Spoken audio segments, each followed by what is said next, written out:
questões para poder aceitar o microfone. Habilitar. Para habilitar, mas agora sim, então está todo mundo me ouvindo, então tá bom. Sim. Tudo Podemos bem? começar, gente? Vamos começar? Vamos, já está todo mundo Podemos. aqui? Bom, boa tarde, Sandra. É um prazer enorme estar falando com você, estar tendo essa oportunidade. Te agradeço eternamente pela sua disponibilidade de estar aqui junto com a gente. Quem está participando aqui são pessoas que estão diretamente ligadas à alfabetização, desde a educação infantil até o quinto ano, e também alunos de inclusão, também específicos, né, com alguma necessidade específica. Então, esse pessoal está todo aqui nesse grupo, todos que coordenam dentro da Secretaria de Educação.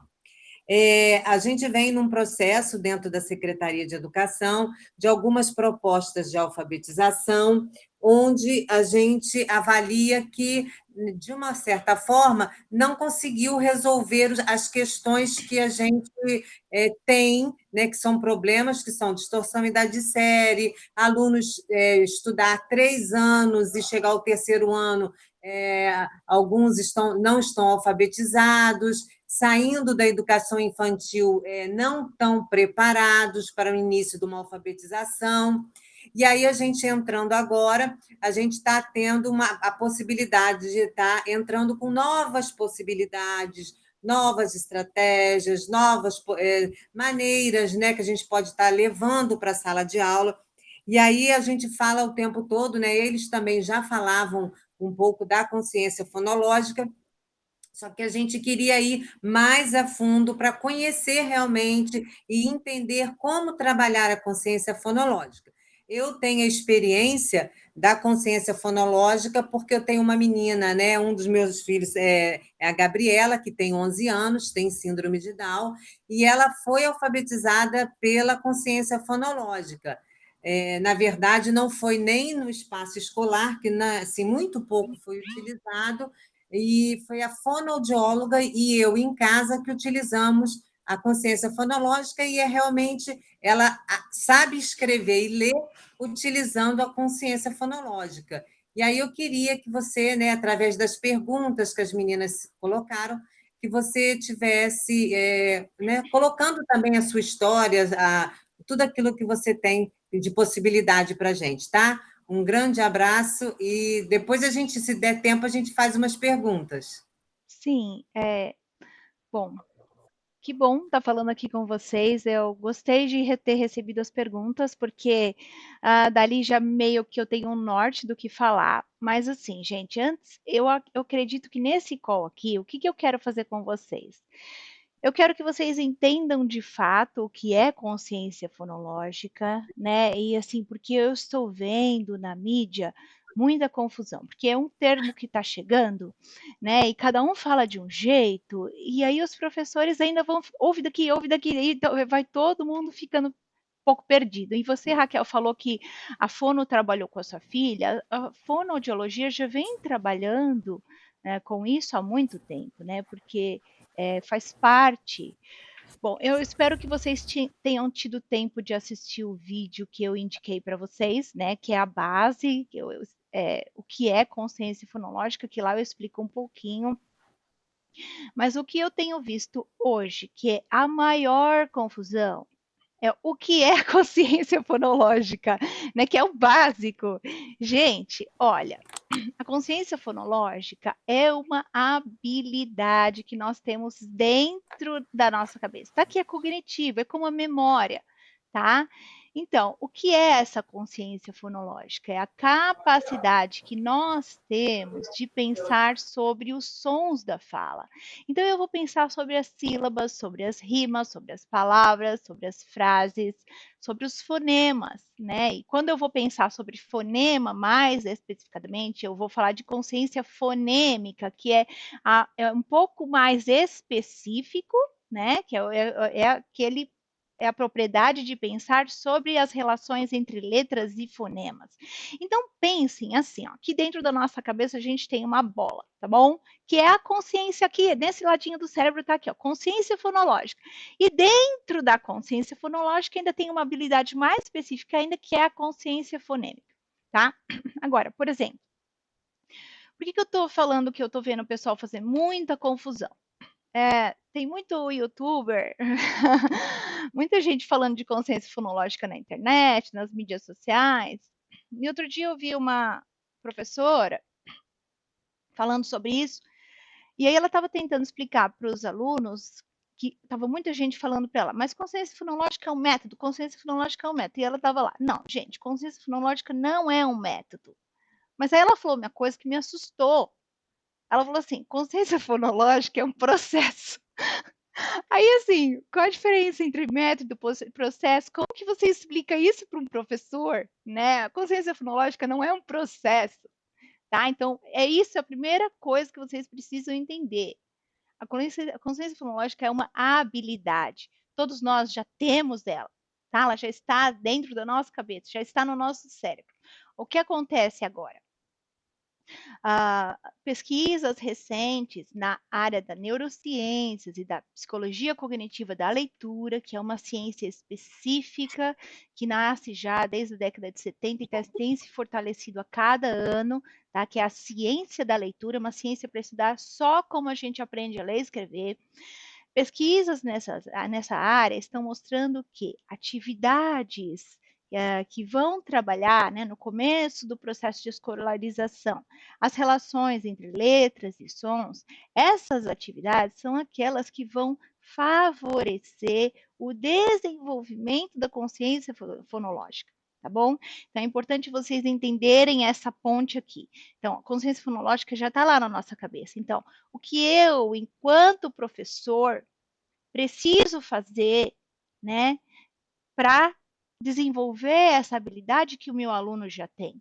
Por exemplo, todos nós sabemos, temos, implicitamente a gente tem a capacidade de nadar, né? Se eu cair na água, eu vou tentar, e cada vez mais que alguém tentar me ensinar, né, eu vou melhorar, tá? Então, alguém vem e fala, vai me ensinar uma técnica, como mergulhar, como bater o braço, e cada vez mais que eu vou fazendo aulas de natação, eu vou melhorando a minha habilidade de nadar, tá? Então, a mesma coisa é com a consciência fonológica. Cada vez mais que o professor vai trazendo atividades para a sala de aula que vão desenvolver essa consciência fonológica da criança, ela vai melhorar a consciência dela fonológica, vai ficar cada vez melhor, né? E tendo uma boa consciência, um bom desenvolvimento da consciência fonológica, ela vai fazer o quê? Ela vai impulsionar o desenvolvimento da escrita. Tá? Então, o desenvolvimento da consciência fonológica favorece a aprendizagem da escrita. E quando a gente começa a aprender a ler e escrever, isso também vai impulsionar ainda mais o desenvolvimento da consciência fonológica. E uma ajuda a outra a se desenvolver melhor, vamos dizer assim. Gente, eu quero ir passo a passo, então eu queria saber de vocês. Vocês entenderam bem isso que eu coloquei agora? Eu entendi. Tá bom. Sim. Alguém tem alguma dúvida? Vocês precisam perguntar, porque nós vamos passo a passo. Que nesse grupo de hoje vocês vão entender o que é consciência fonológica. Alguém tem alguma dúvida? Se ninguém abrir o microfone, eu já sei que não. Então tá bom. Não. Pode levantar a mãozinha também, gente, se alguém quiser perguntar alguma coisa, tá? Isso. Quando levanta a mãozinha, aparece algum sinal aqui na tela? Isso, aparece. Tá bom. A Yara quer fazer uma pergunta. Tá bom. Eu não tô vendo a mãozinha, mas pode falar. Ela levantou e abaixou. Você estava só testando, Yara? Professora, eu já vou deixar uma pergunta aqui. Eu já assisti alguns vídeos sobre consciência fonológica e é justamente colocando que consciência fonológica por si só, ela não alfabetiza a criança. Eu queria que você falasse um pouquinho sobre isso também. Então, é exatamente isso. A consciência fonológica, ela está lá. Já está no nosso cérebro, não é? Todo mundo tem. Agora, se o professor não começa a desenvolver essa consciência fonológica, né, trazer atividades que vão desenvolver essa consciência fonológica, de fato ela não vai alfabetizar, ela vai continuar na sua cabeça. Tanto que você tem alunos aí no terceiro, quarto, quinto anos do fundamental, que todos têm a habilidade de, mas que, de certa forma, não lhes foi ensinada corretamente como relacionar essa habilidade de sons com a escrita. Porque o que acontece? A consciência fonológica vem da fala. A fala é nossa, é inata. Né? As pessoas nascem com ela. Agora, a escrita é um bem cultural. Nós temos que aprender a escrita, não está dentro da gente.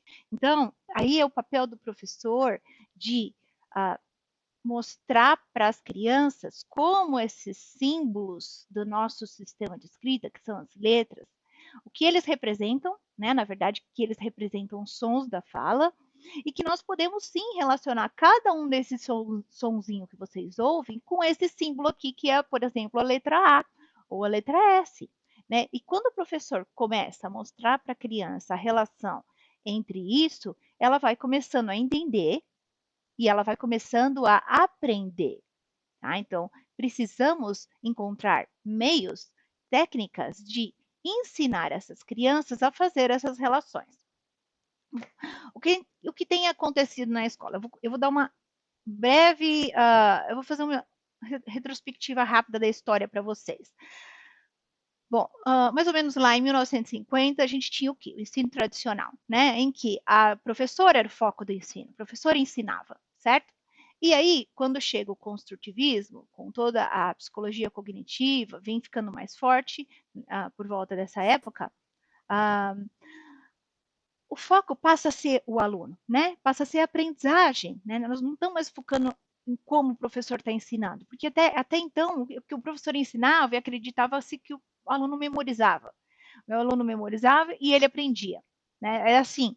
E todo esse paradigma cognitivo, ele vem falando o quê? Não, a gente tem que pensar na aprendizagem. Então, foi uma troca muito importante que aconteceu naquela época, quando nós passamos do ensino tradicional para o ensino construtivista, que falou-se, né, que tratava dessa questão da aprendizagem, do aprender.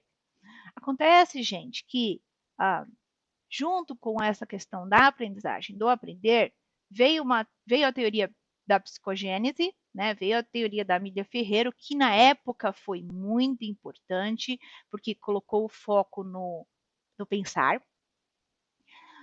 Porém, gente, logo isso assim, no Brasil fica muito forte por causa do nosso sistema de escrita, que é sílabas. A sílaba é simples, né? A gente tem consoante vogal é um padrão do nosso português.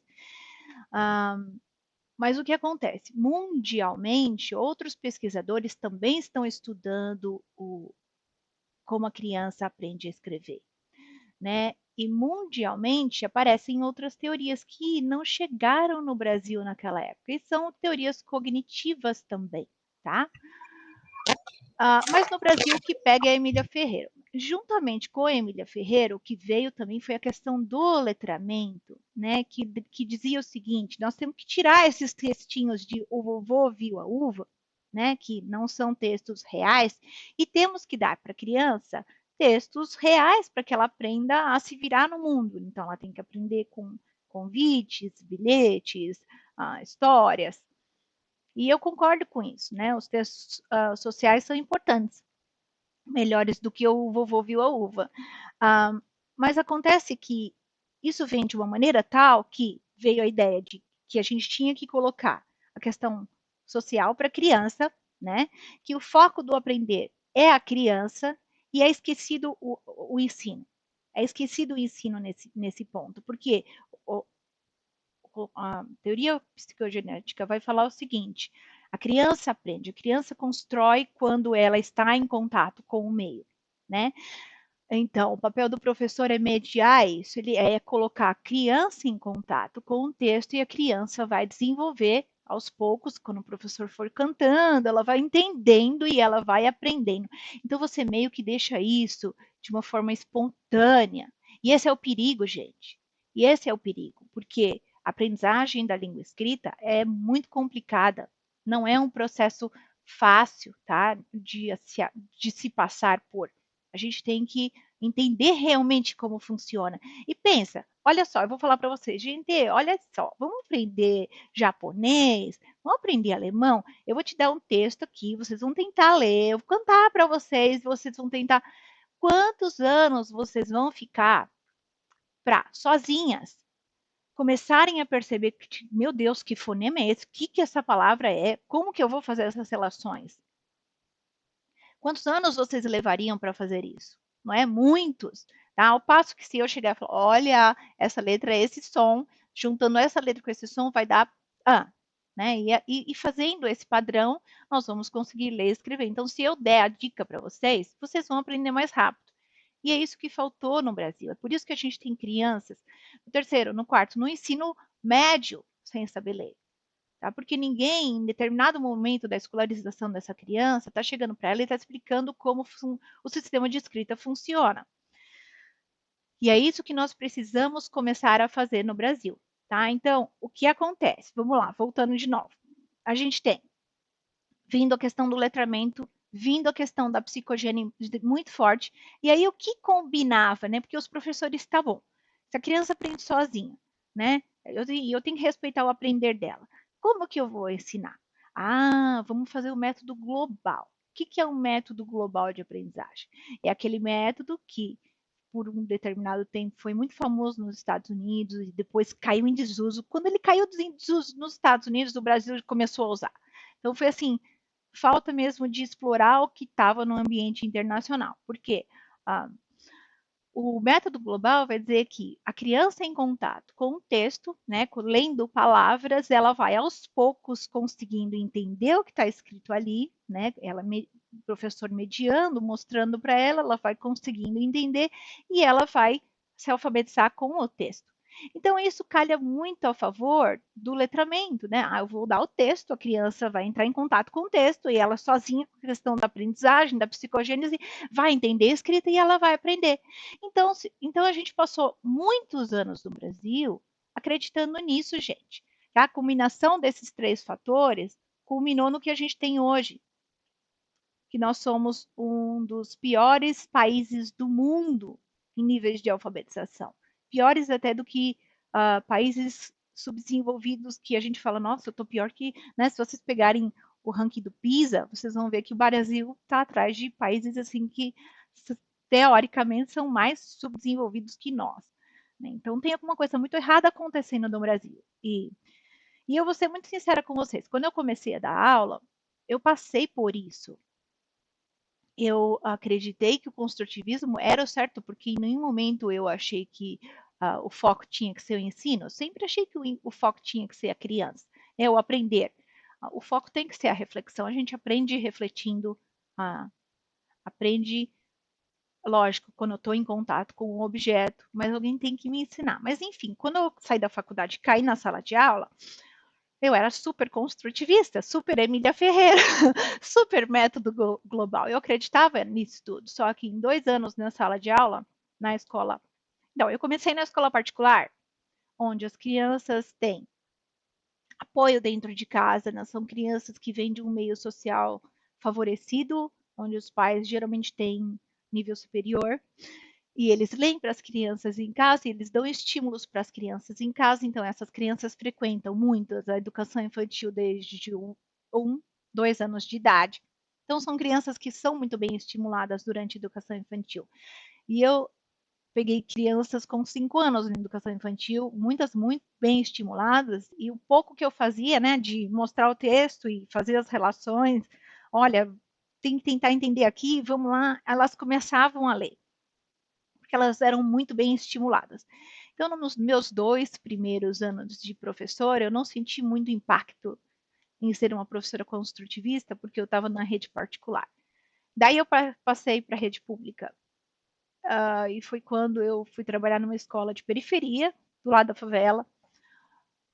Crianças que nunca tinham nem frequentado educação infantil. E aí, gente, de uma sala de 35, eu alfabetizava tipo 15, 20.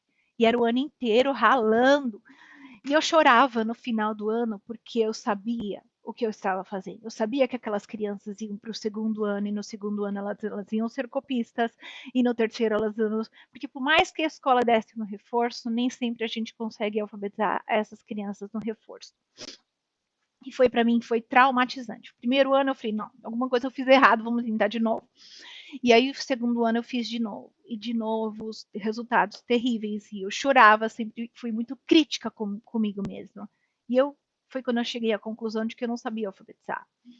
E aí eu falei, vou ter que estudar mais, a faculdade não foi suficiente. E aí eu fui, de fato, fazer psicopedagogia, estudei um pouco mais sobre a linguagem, mas não foi suficiente ainda, não achei que eu estava satisfeita, porque os meus resultados ainda não melhoravam. E aí foi quando eu fui para o mestrado, e no mestrado eu conheci a professora Regina Maria Maluf, que me apresentou a psicologia cognitiva da leitura. Foi quando eu saí desse mundo de construtivismo, que é só o que se fala no Brasil, né? E tem alguns nichos no Brasil que tratam da psicologia cognitiva da leitura. E graças a Deus eu caí num deles, porque quando eu caí lá, eu comecei a ver o que era a consciência fonológica, eu comecei a entender todo esse movimento de método global e método fônico, que era cada um deles, porque até então eu ouvia falar muito mal do método fônico, de que eram métodos muito abstratos e de que não valorizava o pensar na criança, então eu criticava demais, eu falava muito mal. E aí eu fui aprender que não é bem assim, né? Que até então eu estava sendo doutrinada, assim como porque o governo quis isso, tá? Em determinado tempo do Brasil, né? Quando a gente foi do ensino tradicional para o construtivista, houve sim um movimento de faculdades e do próprio governo, né? Concursos para que a gente fizesse essa passagem, essa transição. E isso é uma massificação, é uma doutrinação. Eles fizeram uma lavagem cerebral realmente para que a gente acreditasse que aquilo era o que tem, era o que tinha. E assim, o que eu fico impressionada foi que, cara, eu fiz faculdade na USP, eu estudei lá por 4 anos e nunca tinha ouvido falar da teoria da abordagem fônica, né? Ou do paradigma fonológico, eu nunca tinha ouvido. E aí foi quando um novo mundo se abriu para mim. Eu falei, nossa, eu vou começar a usar isso na minha sala de aula, porque enquanto eu fazia o mestrado, eu dava aula. Meu resultado foi simplesmente totalmente diferente, né? No final do ano, as minhas crianças estavam lendo e escrevendo. E aí, quando chegou outubro, todas as outras professoras não estavam com os mesmos resultados, porque a Prefeitura de São Paulo faz uma massificação de que você não pode dar alfabeto, de que você tem que esconder, não pode ensinar as relações, letras e sons, o que eu ensinei na minha sala. Muitas professoras não faziam. E aí chegou no final do ano, que a coordenadora pegou os resultados, ela falou, Sandra, você vai ficar com todas as crianças que não estão lendo e escrevendo, e eles pegaram as minhas crianças e dividiram para o resto das professoras. E aí eu fiquei mais outubro e novembro com todas as crianças que em outubro estavam pré-silábicas, né, de 4 séries. E aí, como eu tive pouco tempo, nesses 2 meses eu acho que acreditei que pelo menos uns 50% eu consegui alfabetizar. Mas enfim, foi quando eu vi assim, que alguma coisa tinha que mudar, né? Que eu tinha que pensar diferente. Então, eu comecei a trabalhar nessa área realmente. Comecei a aprofundar meus estudos nessa área, eu mudei toda a minha perspectiva de ensino, comecei a ensinar pautada mais nos sons na escola, e aí eu fui para coordenação pedagógica, trabalhava com as professoras, passava esses conhecimentos para elas. A gente fazia na escola alguns testes e eu via que dava certo. E aí eu decidi que realmente eu tinha que mudar a minha abordagem e comecei a ver que, na verdade, outros países, né, mundialmente já tinham passado por tudo isso. E nos Estados Unidos, na década de 1970, houve um movimento chamado Guerra dos Métodos, onde até então acreditava-se que o método global era mais eficaz, né? Mas as crianças começaram a não se alfabetizar. E aí também existiam abordagens fônicas aqui. Foi quando o governo falou, e os teóricos brigando, esse é melhor, esse é melhor, esse é melhor. E aí foi quando o governo pediu um grande estudo para pesquisadores assim, os mais renomados do país, e eles reuniram muitas pesquisas, muitos resultados de pesquisas. E disso resultou um documento que é chamado de National Reading Panel, a gente conhece por NRP, está citado na PNA do Brasil, né, na Política Nacional de Alfabetização. E nesse documento eles vão verificar que o método que tem uma abordagem fonológica é mais eficaz, as crianças aprendem mais fácil. E desde então, né, desde a década de 80, nos Estados Unidos e outros países como França, Portugal, a Inglaterra, eles mudaram de um paradigma construtivista para um paradigma fonológico dentro da alfabetização. E eu vou mostrar para vocês o que isso significa daqui a pouquinho. E aí, quando isso acontece, os resultados em alfabetização começam a melhorar nesses países, tá? E no Brasil, enquanto isso, vai indo na contramão, né? Enquanto as pessoas fora do Brasil vão percebendo qual é o movimento, o Brasil vai fazendo exatamente o contrário, mas eu acho que finalmente esse movimento chega ao Brasil, né? Nós percebemos essa luta entre os métodos há muitos anos já, pessoas falando, esse método é horrível, esse método é aquilo. Inclusive, eu fui dar uma palestra uma vez numa escola, onde eu fui falar da abordagem fonológica, e uma professora olhou para mim com tanta raiva, eu estava só começando, e ela virou para mim e falou assim, lá vem outra professora falar dessas novas modinhas na educação. Nós não precisamos de mais modinhas na educação. E aí eu fiquei assim tão chateada, porque muita gente não se abre nem para conhecer, né? Porque está tão acreditando que o que ela está fazendo é tão certo, é tão único, né? Que não consegue entender outras coisas. Mas a gente tem que pensar, pessoal, que o progresso é feito por mudanças. Nós, em determinado momento da vida em que as coisas não estão funcionando, nós precisamos tentar encontrar outras saídas, né? Nós precisamos mudar para fazer a coisa melhorar. E eu acho que nós estamos vivendo esse período hoje no Brasil de mudança, finalmente com teóricos importantes como a Magda Ferreiro e o Arthur de Moraes falando sobre a consciência fonológica, outras áreas estão começando a se abrir. Agora, a Magda Soares fez um livro chamado, como que é o nome? A questão dos métodos, acho que é isso, ela publicou em 2016, onde ela se propõe a analisar de forma imparcial, e é importante quando ela fala isso, porque a Magda Ferreiro, a Magda Soares é tida no Brasil como uma apoiadora da teoria psicogenética há muito tempo, ela foi um dos pilares do letramento do Brasil, e quando ela se propõe a fazer esse livro, é um passo importante para o Brasil. E nesse livro, ela de fato vai questionar muita coisa, e vai, em determinados momentos do livro, mostrar que nós precisamos utilizar a abordagem fonológica na alfabetização. Se vocês lerem esse livro, vocês vão perceber que ela está colocando isso. O que ela fala é que a gente precisa alfabetizar de uma maneira fonológica, letrando. Né? A questão do letramento, ela não deixa de fora. E aí eu concordo com ela, que nós não precisamos voltar para a questão do vovô viu a uva para alfabetizar. Nós podemos alfabetizar, por exemplo, com cantigas, que é do universo da criança pequena, e trabalhar o paradigma fonológico com os gêneros textuais. A gente pode fazer isso. Agora, uma das perguntas que eu recebi aqui de vocês falava assim: como eu trabalho a consciência fonológica dentro do método global? Não trabalha, tá bom? Porque o método global, recapitulando o que eu falei aqui, ele vai trabalhar a questão do todo, do texto, da palavra, e você não vai cair na especificidade de entender as relações entre letras e sons, fazer um trabalho mais específico com a criança com relação a isso, tá? Então, não tem como, mas dá para trabalhar o paradigma fonológico dentro de uma perspectiva de um letramento? Sim, dá para trabalhar, tá? Gente, eu sei que eu trouxe muita informação para vocês agora. Alguém tem alguma pergunta?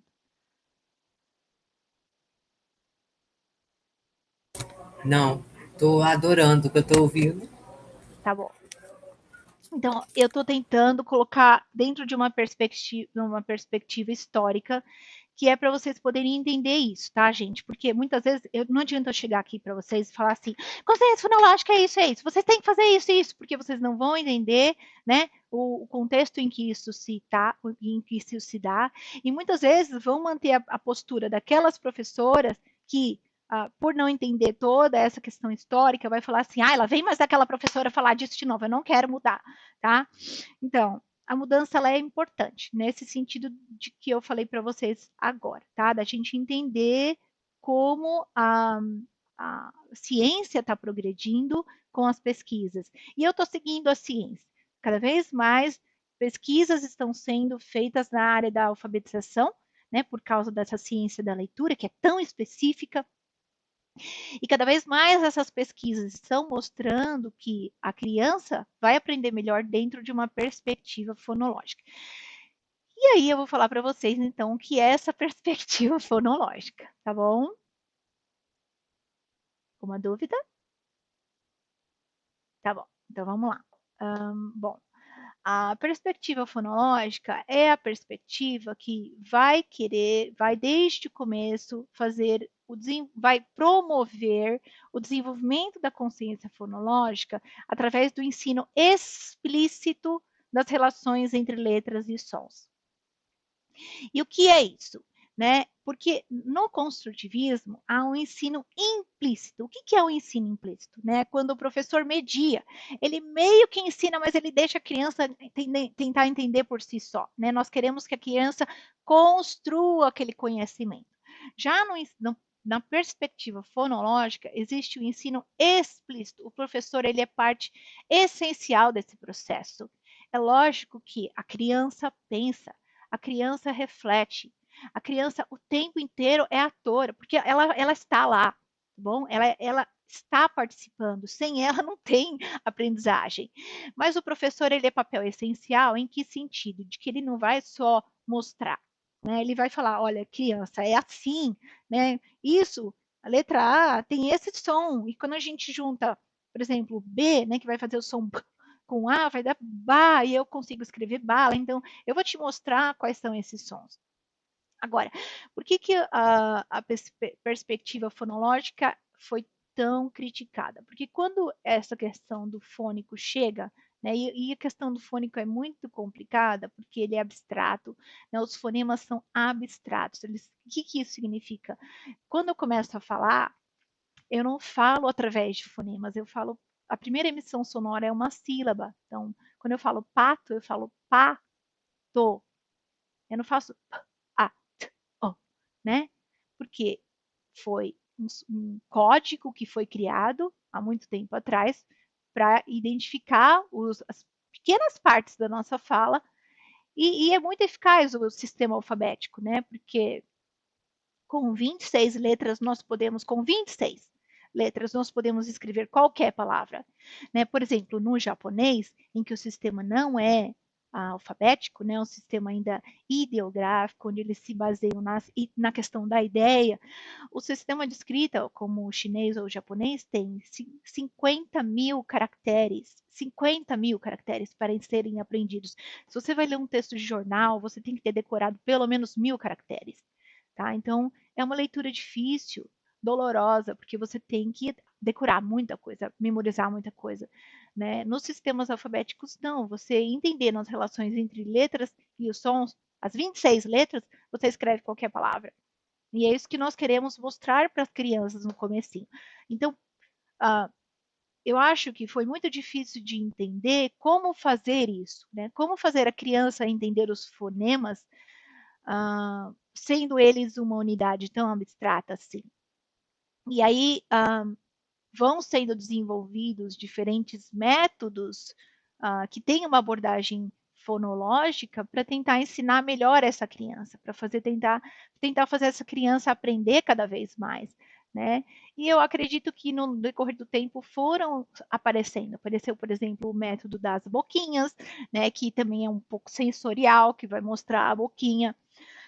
E quando eu estava fazendo minhas pesquisas para o doutorado, eu li muita coisa, e muitos livros que eu li principalmente, deixa eu ver se eu tenho aqui comigo, eu tenho aqui, ó, esse livro aqui, ó, Criar Leitores, do professor José Moraes. Ele é muito bom, tá? Eu posso colocar nas referências depois. E também esse livro aqui, ó. Peraí, deixa eu mostrar para vocês.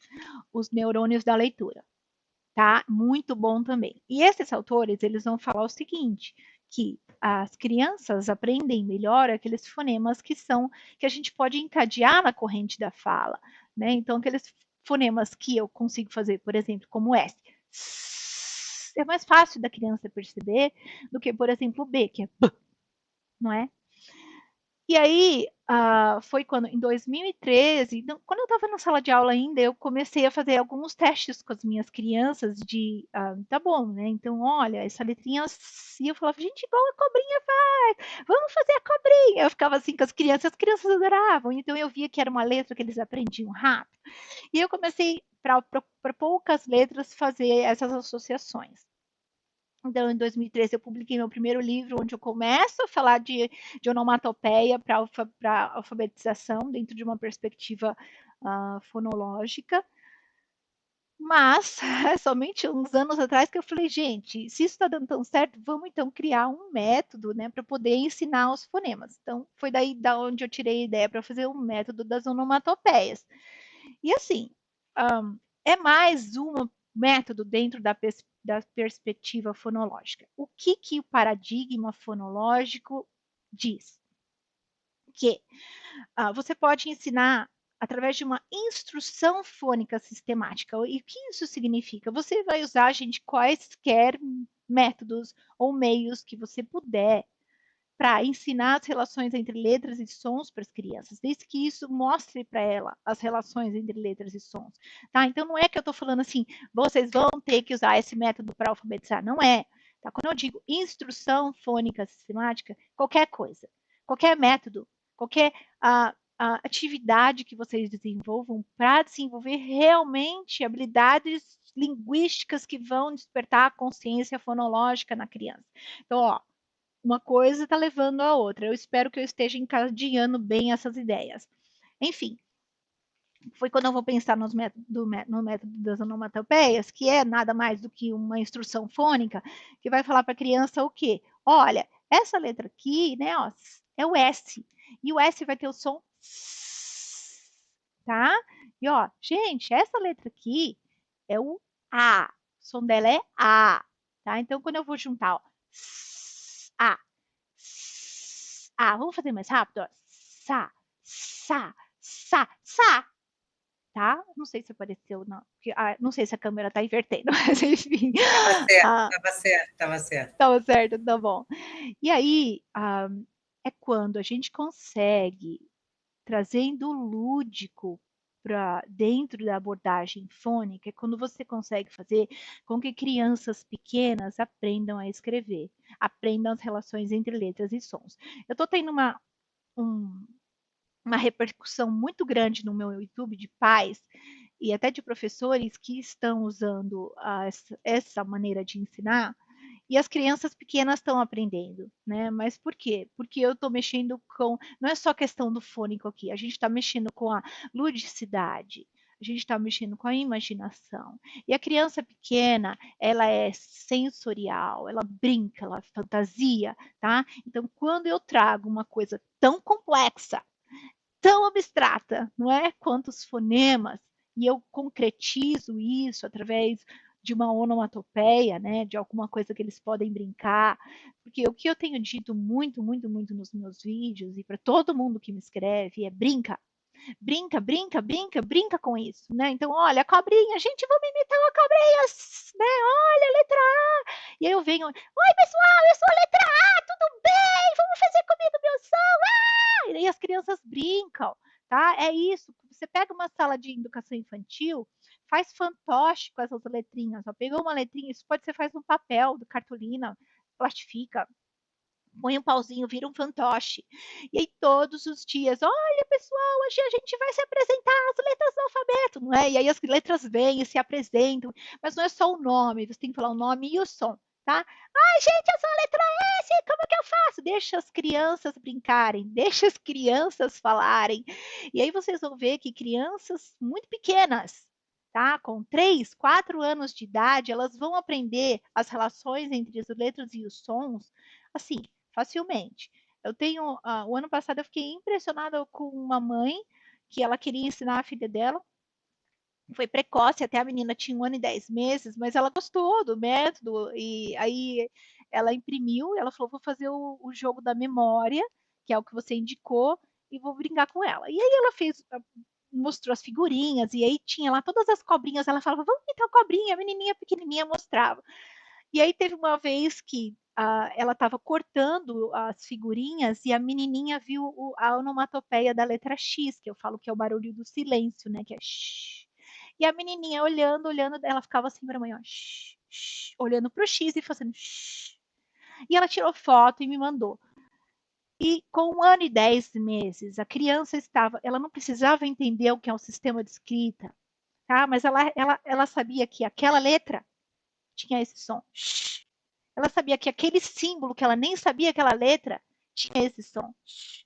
E quando a criança, tão nova, começa a entender essas coisas, mais tarde, né, vai ser muito mais fácil para o professor do ensino fundamental ensinar ela a ler e escrever, porque ela tem bases concretas de consciência fonológica, consciência fonêmica bem desenvolvida. Tá? Então, não estou falando aqui que a gente tem que ensinar as crianças a ler e escrever na educação infantil, tá? Não é isso que eu estou dizendo. O que eu estou dizendo é que a educação infantil é sim palco para o desenvolvimento da consciência fonológica através do brincar. Isso tem que acontecer. Pesquisas mostram que crianças bem estimuladas do 0 aos 5 anos, quando caem no ensino fundamental, elas se desenvolvem melhor, elas se alfabetizam mais rápido. Por quê? Gente, é do 0 aos 6 anos que o nosso cérebro tem a maior capacidade de fazer sinapses. E sinapses são as ligações entre os neurônios, né? E essas ligações ocorrem o quê? Aprendizagens. Então, é o quê? É do 0 aos 6 anos que o nosso cérebro tem a maior capacidade de aprender. Então, se a gente conseguir lá na educação infantil dar para a criança essas bases, né, quando ela chega no ensino fundamental, bem estimulada, em 2 meses o professor faz uma criança ler e escrever. Por isso que eu não aceito, eu não acredito, a ideia de crianças passando do terceiro para o quarto, do quarto para o quinto, do quinto para o sexto, sem ler e escrever, para mim, não dá mais para engolir. Né? Por quê? Porque nós temos pesquisas mostrando qual é o caminho. Nós temos pessoas falando qual é o caminho. Mas é difícil chegar até todos os professores. Eu sei que vai ser difícil chegar, principalmente a informação chegar de forma correta, porque que nem como eu disse para vocês, existem pessoas que estão ouvindo falar disso, ai que legal, e aí começa, transforma tudo e fala do jeito dela, né? Na internet para mais de não sei quantas pessoas. E aí de novo está passando uma ideia errada da coisa. Então, até que a informação correta, né, chegue para todos os professores, como deve ser esse trabalho, vai demorar um pouco, mas eu acredito que esse movimento começou, né, que uma vez a Emília Ferreiro disse que as mudanças na educação, né, principalmente as mudanças que ela estava querendo colocar, eram revoluções conceituais. E revoluções conceituais demoram muito tempo para acontecer. E eu acredito que nós estamos num momento desse de novo, de uma revolução contextual. Por quê?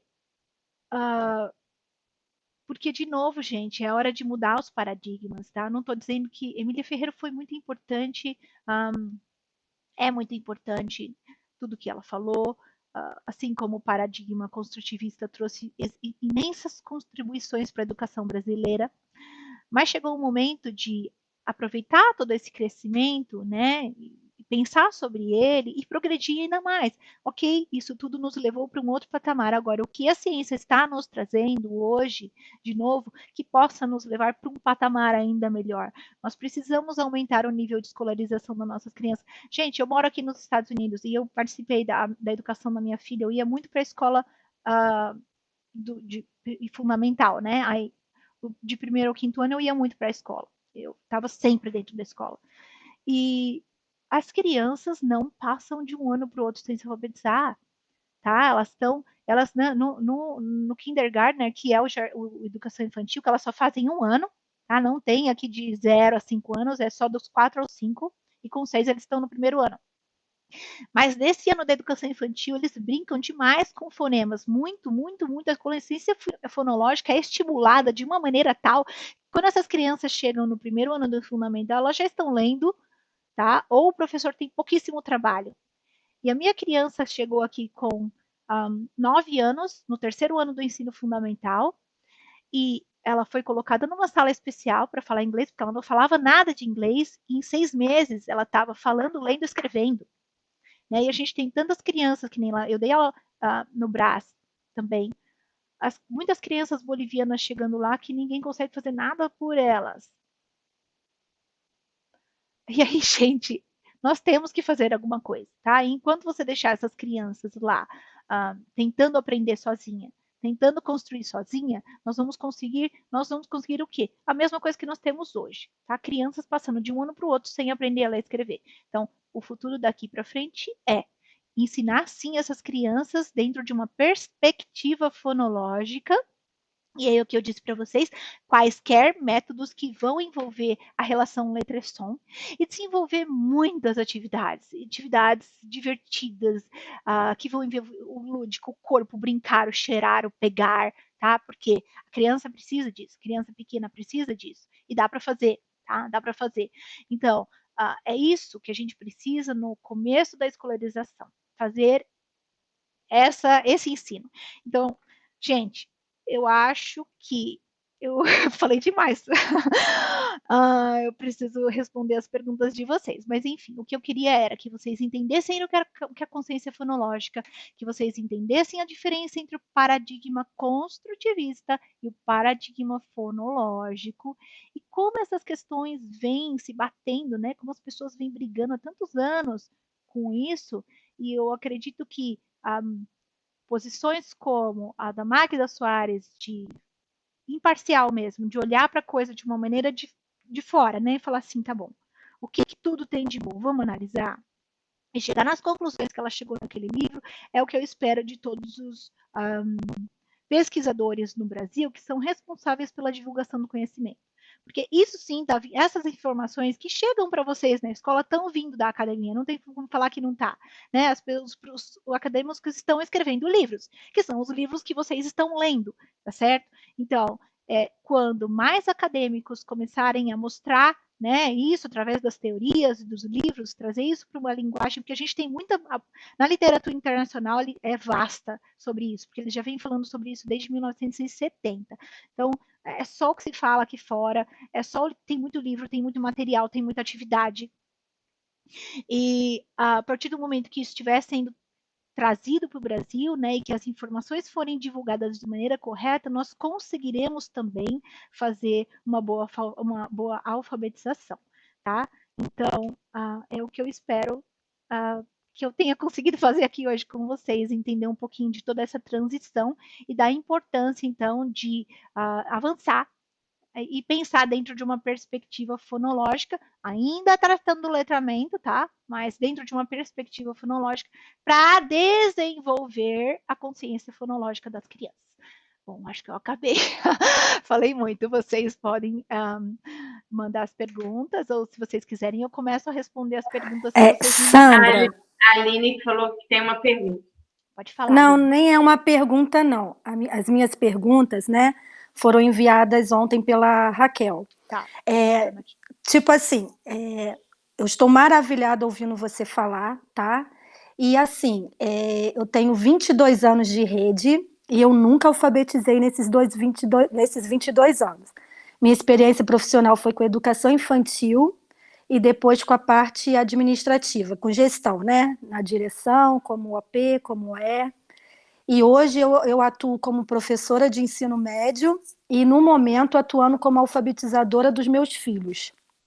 Tenho gêmeos na fase de alfabetização e ouvindo você falar, né, que quando você terminou sua faculdade, quando você encarou a realidade de uma sala de aula, porque eu acho que isso é importante dizer, porque a teoria ela é muito bonita, né? E quando a gente se depara com a realidade, como você falou, né, de crianças de diferentes realidades, a gente entra em um pouco de desespero, talvez pela falta de experiência, que é o meu caso, né? E por tudo que nós estamos vivendo, que você vai responder daqui a pouco, mas assim, eu pensei em falar porque é uma angústia, tá? Ainda até brinquei com a Raquel, minhas perguntas foram perguntas de mãe, e não de alfabetizadora, que agora no momento eu estou tendo que ser. E aí, é tudo muito confuso na minha cabeça, porque a escola dos meus filhos é particular, é o sistema Mackenzie, e eles estudam com a questão silábica, né? Fá, fé, fi, fó, fu, fão. E aí eu brinco que eu falo assim, eu não sei o que é menos ruim. Você ter um conhecimento pedagógico e se deparar com o ensino remoto, ou você não conhecer nada e encarar isso. Porque quando a gente conhece, a gente se cobra mais, certo? E aí eu me cobro muito. Então, assim, eu estou muito confusa, eu brinco com as minhas colegas de trabalho, eu falo, vocês não querem ir lá em casa dar aula particular para os meus filhos, não? Porque eu penso assim, eu tenho medo de confundi-los, tipo, eu ensinar um método e a escola trabalhar com outro. Eu tenho medo disso confundir a cabecinha deles. E aqui em casa eu montei um ambiente alfabetizador e faço exatamente o que você está falando. S de cobra, fico assim, né? O gato, porque eles confundem o J com o G, o som, né? J e o G, G, G. Então a gente fica, né, meio que fazendo caras e bocas para eles compreenderem essa questão fonética. Só que aí eles foram, né, para o segundo ano, sendo que ano passado, nessa pandemia, teve todo um processo de aprovação meio que automática, né? Porque não teve avaliação no passado quantitativa, nada disso. E aí, eles já estão no segundo ano revendo coisas do primeiro, porque não deu tempo de dar. E aí, eu queria só que você me auxiliasse, porque eu estou maravilhada com a sua fala, na questão, por exemplo, eles até aí tudo bem. As consoantes, né? O som de cada uma, juntando com as vogais, formam uma sílaba. E aí, essa semana, eles introduziram o que, né? Que aí vem a história. Aí eu fiz toda uma história que o que andava sozinho, solitário, aí a letra U acolheu o que, toda essa questão lúdica para quando eles ouvirem o som lembrarem, né? Dessa simbologia. E aí começou a ensinar o K, o Y, o W, tá fazendo uma confusão na cabeça dessas crianças e eu fico nervosa, entendeu? Aí eu queria saber de você isso, porque a gente sabe que a escrita ortográfica ela é uma fixação, né? Alunos de terceiro, quarto, quinto ano, a gente precisa ler bastante para saber que uma palavra é com X, uma é com C, que tem um som de S, e isso vai confundindo. Assim, para você talvez isso seja tão simples, né? Mas, por exemplo, eu que não... É meu primeiro ano de alfabetização, no caso. Estou falando como mãe, tá, menina? Vocês até me desculpem, é um desabafo até, um pedido de socorro. Como é que eu faço isso? Essas palavrinhas que tem um som, mas é uma outra letra. Ela tem um som de S, mas ela se escreve com C. Mas os seus pequenos já estão lendo e escrevendo? Ou ainda não? Já leem e escrevem sílabas simples, né? Tá bom. Tipo, não o Ivo viu a uva, né? Mas exemplo, a vaca viu o boi. Isso eles leem, mas, por exemplo, NH, LH, palavras com C e com Si, né? Que é CE, CI, o que e o que. Aí eles estão confundindo e eu não estou sabendo lidar com tudo isso na questão fonológica. Tá. Então, o que acontece, né? São dois passos. Primeiro, quando você vai ensinar dentro de uma abordagem fonológica, o primeiro passo é que eles entendam as relações entre letras e sons, e aí eles vão fazer confusões, sim, na questão do, por exemplo, casar, eles vão querer colocar com Z, né? Porque é o que eles estão ouvindo, tá? Mas o primeiro passo, e assim, eu corrijo, tá? Desde o comecinho, sempre falo, olha, tem o som mesmo no primeiro ano do fundamental, eu falava para minhas crianças, olha, tem som de Z, mas é S, tá? Isso acontece em muitas palavras e a Pro vai te explicar quando isso acontecer. E assim, é normal que eles tenham essas trocas fonológicas quando eles estão aprendendo a ler e escrever. Por quê? Porque nós estamos ensinando dentro de uma perspectiva fonológica. Só que assim, o passo seguinte a esse é você ensinar as regras ortográficas, porque aí vai mudar muita coisa, né? Não é só você seguir a fonologia. Então, a fonologia você vai usar muito quando eles estão realmente aprendendo a ler e escrever, né? Porque você tem que, de fato, fazer com que eles entendam essas relações. E é lógico que o que é mais complexo, como, como o NH, o Q, né? Isso eles vão, vão demorar um pouquinho mais para aprender. Mas se eles estiverem, vai, no primeiro ano do fundamental, se as crianças saírem escrevendo cavalo com K, mas só esse é o único problema da escrita, para mim tá bom. Porque aí você tem o segundo ano para começar a trabalhar a questão ortográfica. Né? No segundo ano, você vai começar sim a mostrar para ele que cavalo não pode ser escrito com K. E assim, o que eu falava para minhas crianças, ó, o K tem som K, né? Igual o C. No entanto, a gente quase não usa o K. Então, faz assim, quando tiver uma palavra com K, a Pro vai falar para vocês, tá? Agora, a maioria das vezes que você ouvir K numa palavra, você vai colocar o C, tá? Porque ele vai ter esse som de casa, de coco, né? Você não vai escrever casa, coco com K. A gente quase não vai usar o K. Inclusive, eu falo que o K, o W e o Y são letras turistas, que elas vêm de vez em quando aqui em palavras que são importadas, né? Que a gente acaba usando em nomes também, mas que são pouco usadas. Elas só vêm visitar de vez em quando, para não confundir muito essa questão deles também, né? De não querer usar muito essas letras. E aí, é no segundo ano, sim, que o professor vai ter que começar a mostrar as regularidades ortográficas para a criança. Isso vai se fundamentar mais no segundo e no terceiro ano do ensino fundamental. Não é uma coisa que vai acontecer rapidamente, tá? Porque a ortografia é muito complicada, muito complexa e demora um tempo até sedimentar, né? Até as crianças entenderem todas essas, que nem a questão do R, do RR. Né? Você pode começar a falar lá no ensino no primeiro ano, mas eles vão fundamentar, vão fortalecer esse aprendizado no segundo ano do fundamental. Tá? Então, por exemplo, a relação do que, é importante eles saberem que sempre da letra Q vem acompanhada da letra U. Né? Inclusive, eu também tenho uma historinha lá no meu canal. Se você quiser mostrar para eles pelo celular, eu animei. Minha filha agora ela sabe fazer código, então ela está refazendo essas histórias para mim. Então depois eu vou publicar de novo a historinha do que melhor feita, porque ela é tão velha já e eu estou tentando melhorar as coisas. Mas enfim, vai mostrando historinhas, vai contando historinhas como você fez. Também tem historinha do NH e do LH lá no meu site, no meu YouTube, porque realmente para eles começarem a melhorar. Né? Então, para vocês saberem, eu sempre faço com eles as relações assim, ó.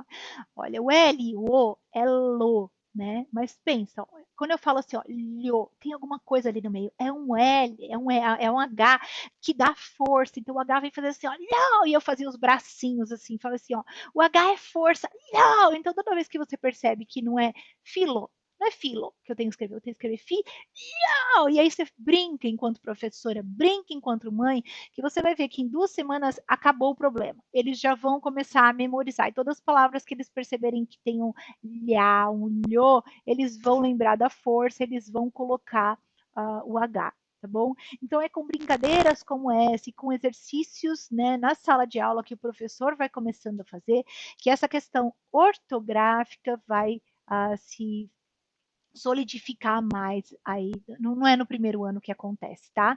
Então, se eles estão lendo e estão escrevendo, mesmo que com regra, mesmo que com erros, né, ainda, tá tudo bem, tá? Eles ainda têm aí o segundo e o terceiro ano para melhorar essa questão ortográfica.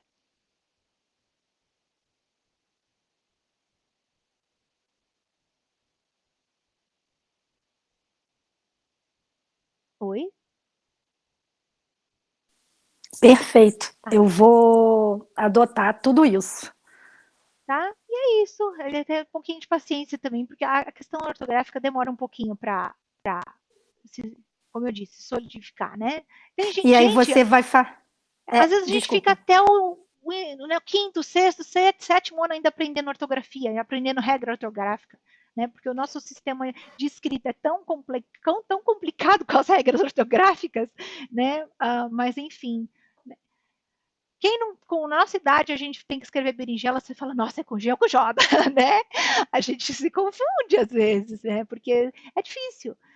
Mas, enfim, é no comecinho do ensino fundamental que as crianças vão aprender tudo isso. Então, o que eu digo é, o primeiro ano para entender as relações entre letras e sons e começar a escrever, mesmo que com trocas fonológicas, tá?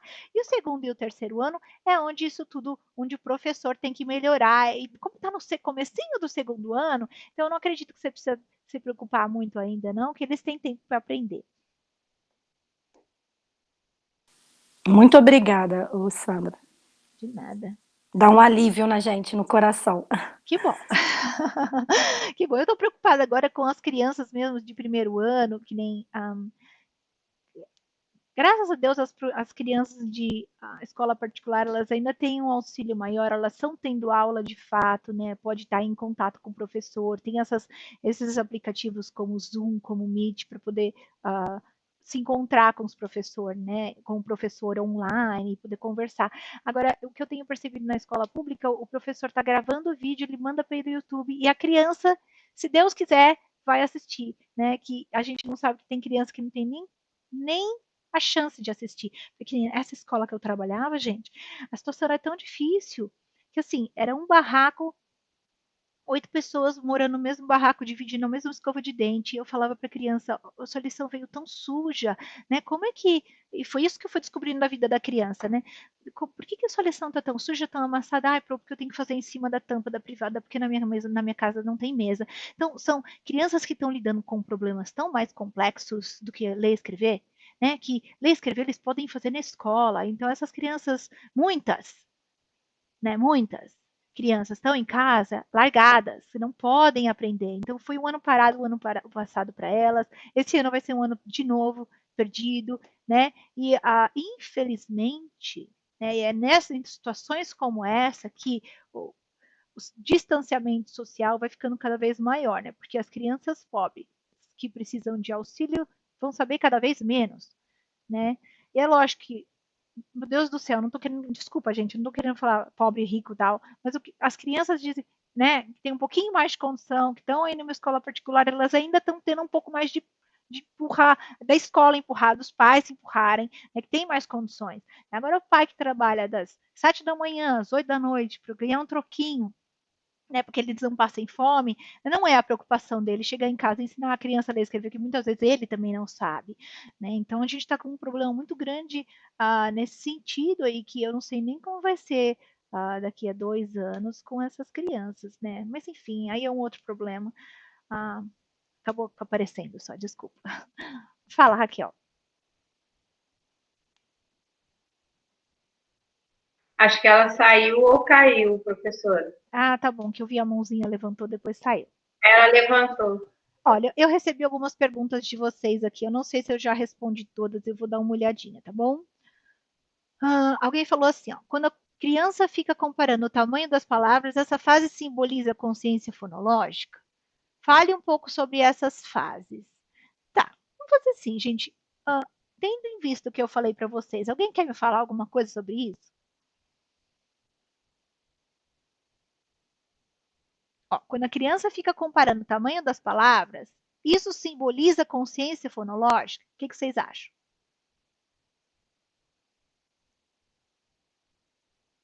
Sim, porque dentro da consciência fonológica tem a consciência de palavra, consciência de letra, consciência de fonema, consciência de frase. Isso, então, de certa forma. Se a criança está fazendo comparação, é porque ela está pensando e é a consciência fonológica, tá? Aí falaram assim, fale um pouco sobre essas fases. Gente, tira esse negócio de fase, tá? Vamos tirar nível, vamos tirar fase. Consciência fonológica pensa como uma coisa grande, onde a criança vai pensar sobre rimas, sílabas, palavras, tá? E a gente consegue desenvolver tudo isso na educação infantil, com brincadeiras, com jogos, tá? Bem simples. Então, na verdade, são estratégias, né, professores, que nós utilizamos dentro da consciência fonológica. Nós podemos utilizar várias estratégias para que essa criança desperte desde a educação infantil. Eu já até coloquei isso para a Raquel, para a equipe, né? Eu tenho experiência de crianças de educação infantil que saem lendo e escrevendo através do trabalho com a consciência fonológica também. Então, mas eu quero que vocês, gente, corrijam a fala de vocês. Eu entendi o que você entendeu, tá? Mas, ó, é o trabalho fonológico que vai desenvolver a consciência fonológica, tá? Não coloquem, porque o que eu estou vendo muita gente falar assim, eu vou trabalhar a consciência fonológica. Então, esses exercícios aqui, aí está virando método. A consciência fonológica está virando método, e a gente não pode falar que não, mas não é um método, é uma forma de trabalhar, né? Isso, não, você vai trabalhar a fônica para desenvolver aquilo lá. Tá? Pensa que assim, você sempre quer desenvolver a consciência fonológica, e para isso você vai utilizar estratégias de ensino fônico, de ensino fonológico, tá? Só para a gente separar bem, que eu não quero que vocês confundam esse tipo de coisa, que é importante a gente saber que isso é uma habilidade, tá bom? Sim. Na verdade, o que você está falando na verdade, a proposta que a gente gostaria, acha, né, que é o ideal, está colocando dentro de um contexto, através do letramento, levar a questão, o ensino fonológico como um instrumento, como um caminho para que a criança perceba várias questões dentro da escrita, da leitura. Seria isso? Isso são as especificidades da escrita, né? Então, por exemplo, vamos supor, o que eu faria? Lá com as crianças pequenininhas, né? Eu vou trabalhar cantigas. Então, a minha cantiga da semana é o sapo não lava o pé, tá? Então, o sapo não lava o pé. Então, o que eu vou fazer? Eu vou passar a semana trabalhando essa cantiga. E aí, eu vou explorar a questão da alfabetização dentro do letramento, que seria o quê? Eu vou trabalhar a palavra sapo, né? Então, vamos rimar sapo, pé com quer, né? Quais são as rimas? E aí, quais são os pedacinhos da palavra sapo? Vamos aprender. E assim, gente, não foi porque eu que fiz, não, mas se você. Esse negócio de você brincar com as letrinhas, assim, ó, é assim que eles aprendem, tá bom? Muito rápido. Se vocês puderem imprimir o alfabeto, que tá lá no meu site, coloquem em cima da lousa quando as aulas voltarem, ou dá para os pais para eles fazerem em casa com as crianças. As crianças vão percebendo o som das letras, né? E ó, vamos fazer os. Lembra lá no alfabeto? Qual é a letrinha que vai fazer? É o S. Então, eles têm que começar a perceber isso. E aí, vocês podem trabalhar, como eu estou falando de sapo, que outros bichos a gente pode achar perto da lagoa. E aí, começa a trabalhar outras palavras que vão envolver a cantiga do sapo, não é? E aí, na semana seguinte, você escolhe outra cantiga, vai, o cravo bigou com a rosa. E aí, dentro dessa cantiga, você vai trabalhar questões específicas sobre a linguagem, né? Que é a questão da rima, da sílaba. Vamos contar quantos pedacinhos tem a palavra sapo? Sapo. Isso é importante, isso é consciência silábica. Tá? E você pode fazer isso brincando com as crianças também. Então, gente, é esse tipo de coisa que tem que fazer, tá? Bastante brincadeira, trabalhando o quê? Rima, sílaba, palavra e fonema. Tá? Essas 4 características da consciência fonológica são importantes. Tá? E aí, e sempre abordando. Agora, sim, uma coisa que eu sempre fazia, nunca deixei de fazer, era chegar na sala de aula e ler um texto para eles. Eu lia uma historinha, independente do que eu fosse trabalhar. Um dia era um livrinho, outro dia era uma receita, outro dia. Então, eles tinham toda a questão do letramento, porque a leitura diária que eu fazia com eles, a leitura compartilhada que eu fazia com eles, era de diferentes gêneros textuais. Então, os gêneros textuais sempre permearam a minha sala de aula. Eu nunca deixei de usar. Né? Mas quando eu fui ensinar especificidades sobre o sistema de escrita, eu tenho que ir a fundo dentro da questão linguística mesmo. Fazer a criança entender a questão linguística. E você, professor, é a chave para isso. Ela não vai aprender sozinha. É você mostrando que é onde ela vai aprender.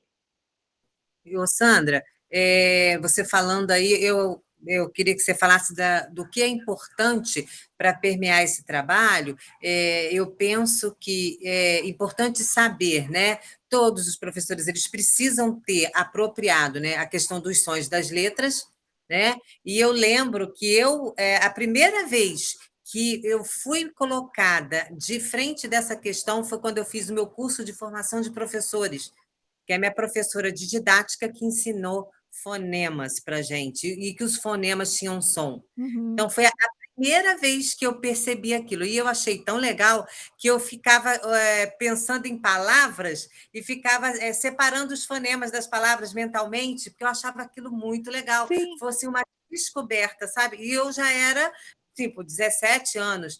Então, isso, olha quanto tempo que eu fui levada só a perceber isso, com 17 anos. Então, isso para mim foi muito marcante. E essa questão, então, de que todo professor ele precisa se apropriar desse conhecimento, né?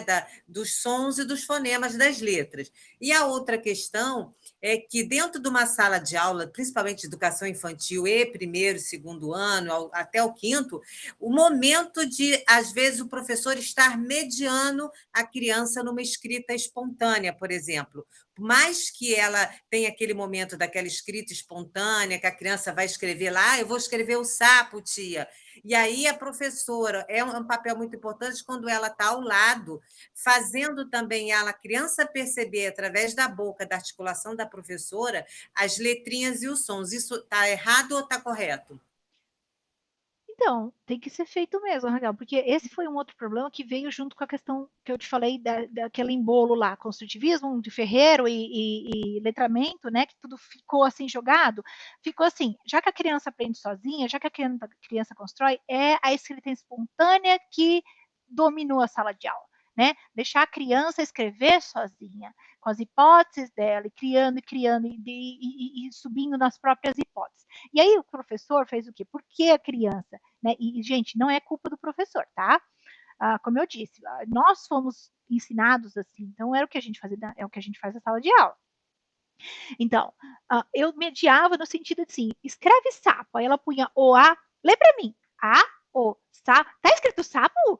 Tá, então tá escrito sapo. Gente, eu fiz tanto isso, né? E assim, eu deixava, as crianças iam pro fim do ano sem saber escrever, porque elas passavam um ano escrevendo com escrita espontânea e eu não corrigia, tá? Eu deixava, porque era a hipótese dela e eu estava respeitando. Que pena, porque hoje o que eu faria? Não, ó, pensa, não pode ser A, né? Se fosse, lê o que você escreveu, ó, A, O não tá escrito sapo, tem outro som aí na frente. Vamos pensar, Capro? Vamos pensar? Ó, que letrinha que faz? É o S, então, porque o S tem que estar na frente do O. Agora, agora eu vou fazer o pô. Pô, aqui tá escrito o. O que tá faltando pra fazer pô? Que letrinha é o P? Vamos ver lá no alfabeto, que letrinha vai fazer o P, né? Aí a criança fala, o P do põe, é isso, pro?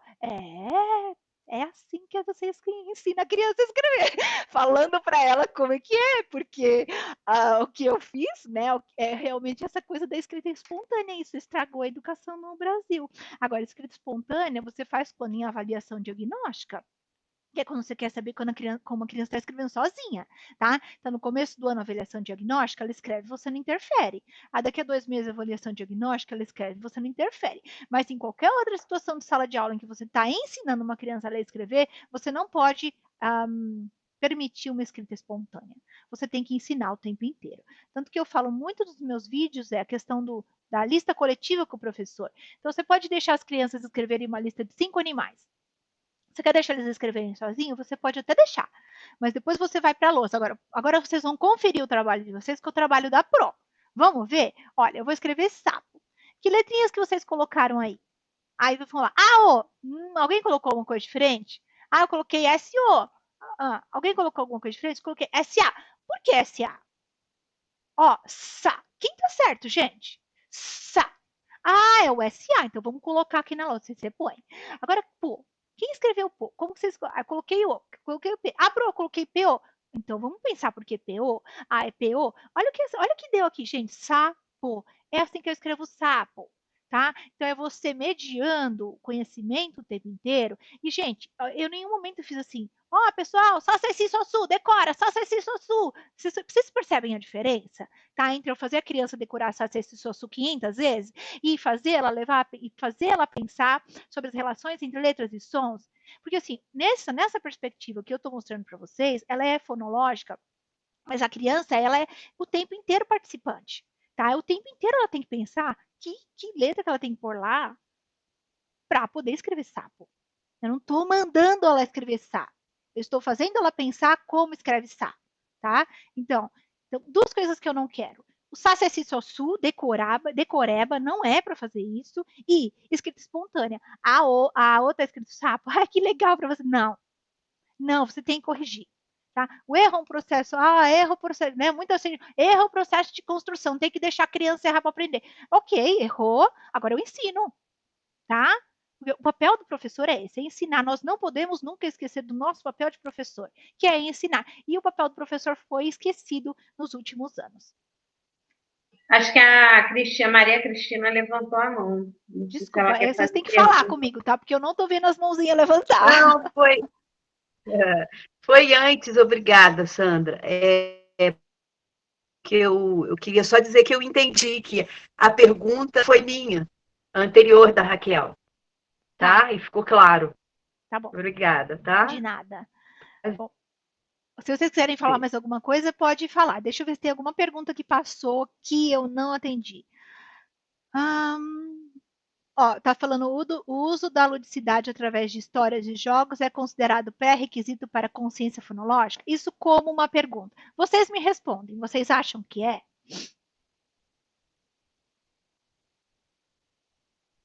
Também fui eu e já está respondido. Tá bom.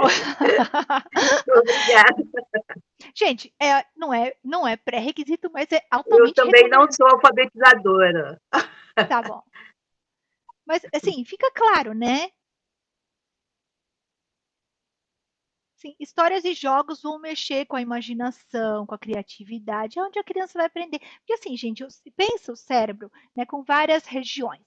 Né? Quando você conecta só a visual da letra e fonologia, visual, fonologia, é um link, uma ligação. Agora, quando você começa a falar, olha, o S da cobrinha, aí eles começam a ligar com o S da cobrinha, a cobrinha faz S, agora vamos mexer o corpo, aí eles começam a ter o sensorial. Então, você liga o motor, né, o ato motor, o ato do brincar, o ato do falar, o ato de visualizar aquela letra. Quando você conecta tudo isso, o cérebro faz mais conexões e aquela aprendizagem ela é mais forte, tá? É muito mais ela vai solidificar muito melhor do que quando você só fala, o SS.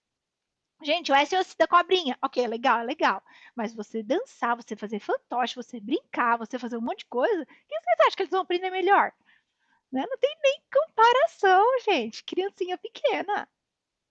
Sim, e a minha experiência, Sandra, é justamente na educação infantil. Tá. Eu nunca alfabetizei, mas eu acredito muito na educação infantil. E vejo como pode contribuir, né? Com todo Com o certeza. Gente, desenvolvimento. eu tô fazendo um curso agora, vai sair um curso de especialização meu, eu estou fazendo junto com um parceiro, porque eu não teria como fazer isso sozinho. Muita gente, eu tenho esse curso do YouTube, que é de graça, que acredito que está ajudando muita gente, mas vai sair um outro agora de especialização, deve estar no ar em abril. E tá muito rico, tá? Tá muito cheio de detalhes, tudo que vocês precisam saber. Eu tô vindo com essa questão histórica, tô vindo com a questão da neurociência, tô vindo com tudo quanto é base que vocês precisam. Então, se vocês tiverem a oportunidade de fazer, façam, porque vai enriquecer bastante a sua prática desde a educação infantil até o 5º ano do ensino fundamental, tá bom? Quando tiver pronto, eu vou colocar no ar para vocês saberem que tá no ar, tá? Deixa eu ver que mais perguntas vieram aqui. Aí veio a questão muito da pandemia, né? Como ensinar online? Bom, esse é um desafio para todo mundo, né, gente? Então, assim, o que eu falei tudo para vocês aqui, é claro que é muito mais fácil fazer na sala de aula.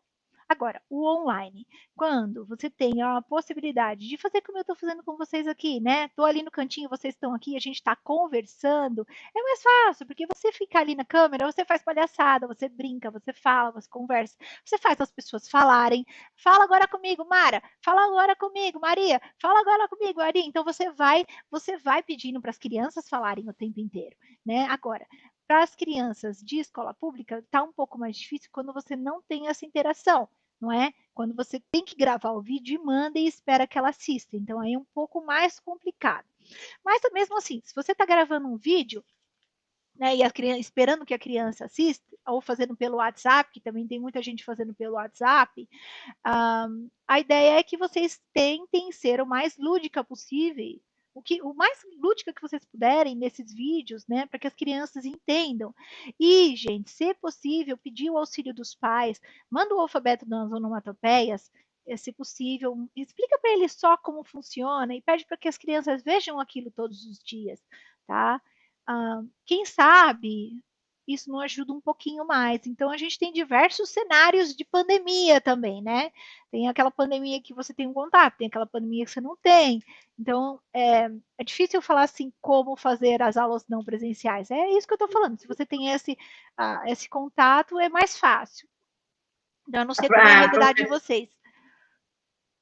A gente também está preocupada com essa questão, mas é porque realmente vão existir lacunas, cada sala de aula que está acontecendo, a gente não sabe como ela está acontecendo, né? Então, acho que esse desafio é para todos. A Nelma levantou a mão também, professora, aí na hora que a senhora quiser dar oportunidade. Tá bom. Deixa eu só falar uma coisinha antes. Então, que nós temos que pensar isso. Tá essa loucura toda? Tá. Né? Tá difícil? Tá. Mas vocês têm que sim se atualizar, tentar ser o melhor que vocês podem hoje. O que eu posso fazer? Porque quando as aulas voltarem o ano que vem, ou no final no segundo semestre, eu não sei, essas crianças vão precisar de muita ajuda. Muita ajuda. Elas vão precisar ser alfabetizadas, porque elas perderam o primeiro ano do fundamental, perderam o segundo, né? Então vão chegar crianças lá no terceiro ano, todas sem saber ler e escrever. Não tem como dar conteúdo de terceiro ano, né? Todos os professores têm que estar preparados para o que vai voltar para a sala de aula, que vai ser uma loucura, e a gente tem que trabalhar com o que tiver lá. Criança sem saber ler e escrever tem que ser trabalhada. A gente não pode deixar seguir para frente, não. Quem levantou a mão? Nelma. Sou eu, professora. Espero que esteja me ouvindo bem. Eu sou Nelma, sou alfabetizadora, já professora, já passei dos 18, já tenho 30 anos de trabalho em educação. E o que você falou foi muito interessante. Eu gostaria só de contribuir dizendo que a nossa rede de Piraí, né, a gente já trabalha com alfabetização a partir de textos, tá? De qualquer texto, essa é a nossa proposta. Os professores fazem a mediação, existe também aquele momento de reescrita do texto. E agora, com isso tudo, né, no meio desse caldo todo, entra a pandemia, como você bem colocou aí. E aí, o que nos preocupa também, Sandra, é o contexto social da escola pública brasileira, que você bem conhece, eu tenho certeza, e a formação desse professor, né? Como que é a formação desse professor para enfrentar esses desafios na sala de aula, principalmente pensando numa perspectiva fonológica, né? Que tipo de formação esse professor também recebe, que quando ele se depara na sala de aula, ele precisa vencer esse desafio, e a formação dele, muitas vezes, não contribui ainda para ele realizar esse trabalho. E, assim, a gente, enquanto secretaria, a gente tem operacionalizado isso, a gente tem oportunizado a formação desse professor em serviço, né? Inclusive, a gente tem a legislação que ampara isso, ele tem um tempo de estudo, a gente tem encontros semanais com esses professores, mas mesmo assim a gente percebe ainda uma dificuldade muito grande ainda da maioria, eu não vou dizer todos, porque a gente tem professor na rede que trabalha com uma autonomia total, que faz um trabalho excelente, de excelência mesmo. Inclusive, a gente tem professores agora na nossa Secretaria de Educação que vêm desse trabalho, assim, uma experiência maravilhosa. Mas nós temos muitos que ainda ficam muito presos à questão silábica, e que isso, né, traz um descompasso. Ainda mais agora, nesse tempo que a gente está vivendo, desse ano de 2020, e agora ingressando em 2021 com todas essas lacunas.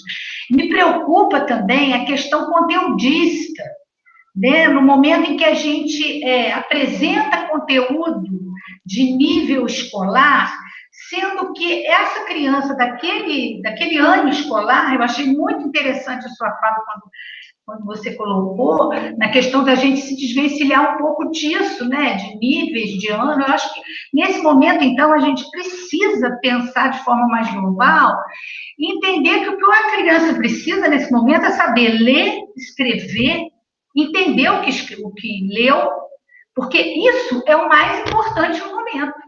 O restante, ela vai ter um tempo para adquirir. Sim. Né? Eu penso assim. Então, eu gostaria que você discorresse um pouco sobre isso mesmo, se a gente está nessa busca, nesse grande desafio que está sendo a pandemia na educação, na escola pública brasileira, né, nas nossas condições, porque é muito bonito quando a gente vê a escola privada retomando o trabalho, mas temos estrutura para isso? Temos professor? Temos condições físicas e estruturais para isso? Então, são desafios, sabe, Sandra, que talvez você aí não os tenha mais. Aí você tem outro tipo de complexidade aí, né? Mas aqui a gente ainda está no básico do básico. Gente, era isso. É difícil mesmo, porque, olha, você vê, né? Aqui, todas as crianças, mesmo aquelas que não tinham computador em casa, a elas foram dadas um computador. Então, elas foram na escola, elas conseguiram um computador e quem não tinha internet em casa ainda recebeu um ponto de hotspot. Então, a escola deu computador e internet para que você tenha aula em casa. Então, assim, não tem uma criança de escola pública, estou dizendo escola pública, que não tem aula online com os professores, sim, 2, 3 aulas por dia, tá? Conversando com os professores, não tem. Exatamente porque foram dadas a elas essa condição. Agora, como eu disse, no Brasil a gente não tem isso, né? Como que a escola pública vai dar um computador para cada criança? Né? Não acontece. Então, a gente precisa sim pensar nessa questão de quando as crianças voltarem para a escola, parar, né, pôr a mão na cabeça e falar, não importa que no terceiro ano eles têm que aprender adjetivo, lá. Não, eles precisam aprender a ler e escrever, nós vamos ter que parar e voltar. Então, no terceiro ano do fundamental, o ano que vem, talvez tenha que aprender a ler e escrever, nós vamos voltar para o básico, né? É isso, vai aprender a ler e escrever. E aí, é lógico que ela vai ter um atraso, talvez, mas ela tem aí o quarto, quinto, sexto, sétimo ano para trabalhar as questões ortográficas ainda. O que nós não podemos é que no ano que vem, né, ou no final desse ano, quando as crianças voltem para a escola, preciso dar conta do conteúdo do segundo ano. Não.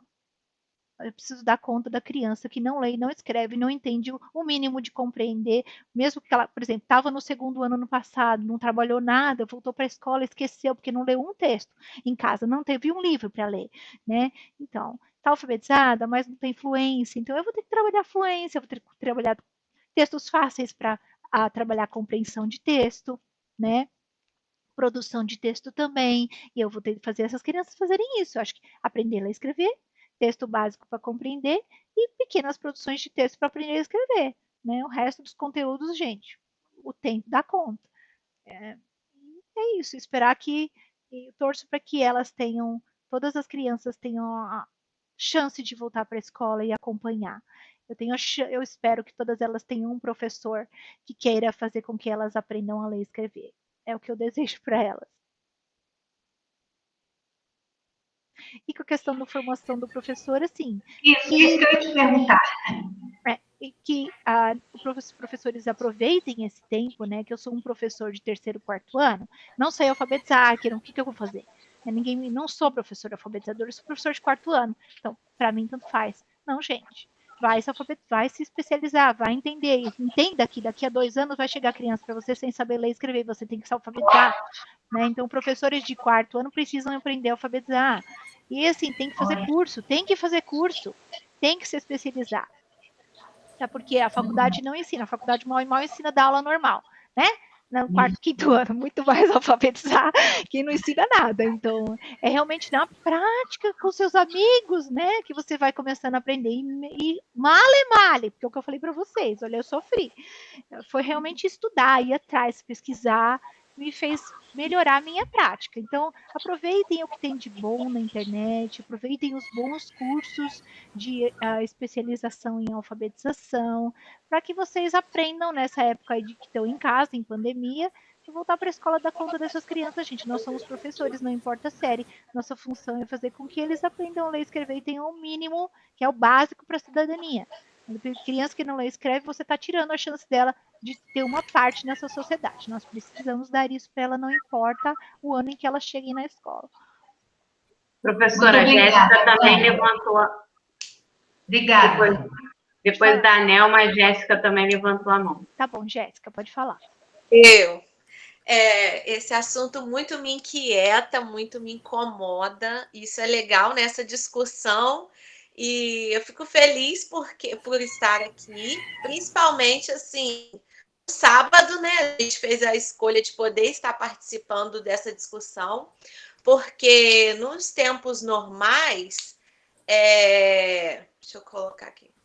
Nos tempos normais, já era complicada a questão do sistema, não falo só de secretaria, mas o sistema de educação cobrar a questão de conteúdo. E eu, enquanto professora, eu sempre briguei muito com isso, assim, comigo mesma e com as professoras ao meu redor. Que, às vezes, a gente é cobrado a aplicar aquele conteúdo e ir atropelando as coisas. E quando, na verdade, se a gente, vamos supor, eu no terceiro ano, eu tenho que voltar a questões da educação infantil, um exemplo, né? Porque se o aluno queimou etapas, para ele chegar no quinto ano ou na fase de aprender a ler e escrever, vai ser muito doloroso. O que a gente sente na sala de aula. Eu sempre eu vou fazer 11 anos de alfabetização, e eu sempre fiquei com aquela turma que tinha vários níveis, crianças sem laudo, que você descobria o diagnóstico depois, fechava o laudo depois, crianças que não tinham dificuldade nenhuma. Eu sempre tive esse público, mas assim, muito misto mesmo, eram poucos os que conseguiam. E a minha briga ali era conseguir atingir a todos, né? Investir no trabalho diversificado, de forma que eu pudesse atender essa diversidade na sala de aula, só que eu me deparava também com a questão de conteúdo. Então, o que eu penso agora, quando a gente voltar? No professor, como foi dito aí, que muitas vezes não busca, não quer estudar, né? Ou se depara com alguma coisa que não consegue, ter essa cobrança dele também, ou do sistema, de querer dar conta de conteúdo. Sendo que não é tanto o momento disso, porque se a criança não tem sistematizado a leitura, a escrita, a interpretação, vai atropelando tudo, vai causando a defasagem, né? A questão de distorção de série, ela vai sendo passada para as outras séries sem ler e escrever, porque o sistema muitas vezes faz isso, e aí vai desestimulando o próprio aluno. Então, acho que essa discussão é muito legal, até mesmo para confortar o nosso coração e estimular um pouco mais a nossa busca, né? Sim. Olha, eu vou te dizer, se fosse eu, terceiro ano do ensino fundamental, voltei para a escola, tenho 15 lendo, 15 não lendo, ótimo para você que já lê. Toque o seu texto, vai lá ler, compreender, desenha, pinta, eu vou alfabetizar. A minha sala vai ter alfabetização. Adorei. Eu vou alfabetizar. Porque a grande questão, acho que dos professores, né, que por mais que a gente fale há muito tempo, que a gente tem 2, 3 níveis dentro da sala e que realmente eles precisam alfabetizar, existe sim uma grande como é que fala? Negação disso.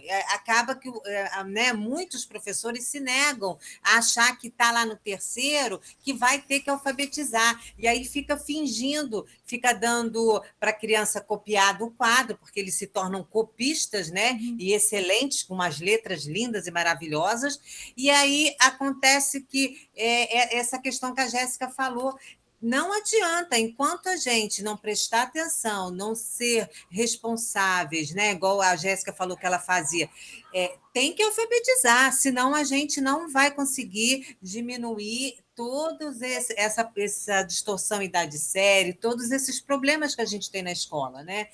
E sobre a formação, na verdade, a gente precisa também mudar a nossa formação com os nossos professores, né?